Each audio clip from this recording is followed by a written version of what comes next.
Hello, my name is Charles Darwin, and this is my log of my trip to the Galapagos Islands. To tell you a little about myself, I'm a British naturalist and I'm being sent on a trip to examine fossils of South America and the Galapagos Islands, and to investigate a potential correlation between fossils and living creatures. Accompanying me will be Admiral Robert Fitzroy.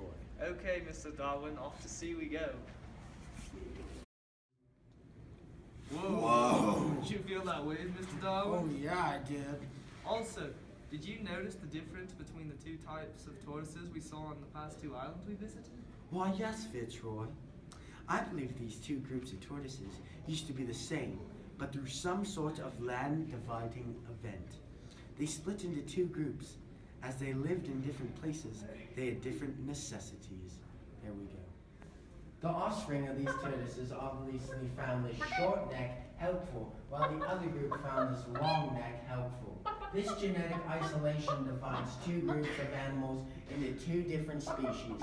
Actar genetic isolation.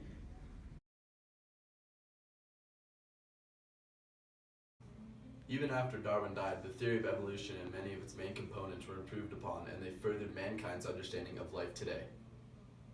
As Darwin described the tortoises, he explained that because these two groups were separated, the frequency of these genes in the animals become more or less common, depending on what the environment demands.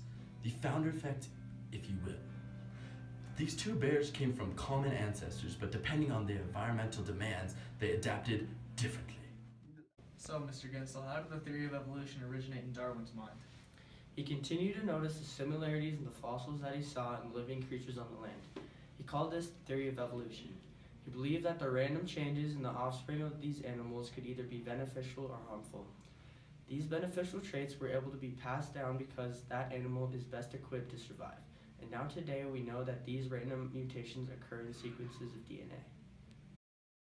There could have been a potential mutation among these bears that caused red fur, but that trait was not desirable. The obvious desirable colors for fur were white and black.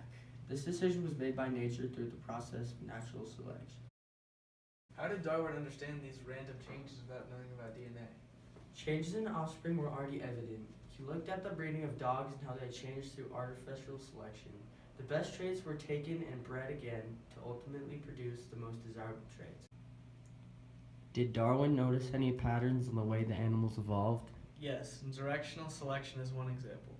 If there are two types of butterflies, green and brown, and the green is dominating the population, but then the transition from summer to fall occurs, the brown population will start to increase because they're able to camouflage themselves better, and the graph will look like this. In the beginning, the green population was much greater, but after the transition of seasons, the new graph shows that the brown population is bigger.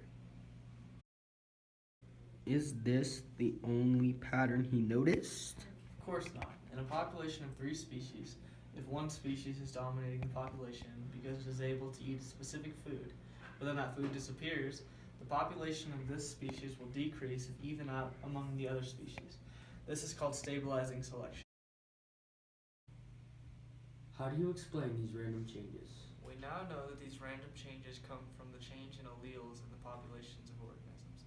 These random mutations can become more or less common among a group of animals until the final product of the species is established. We call this genetic drift. There have been many different variations of these bears, but the most common alleles in the populations have produced this black bear and this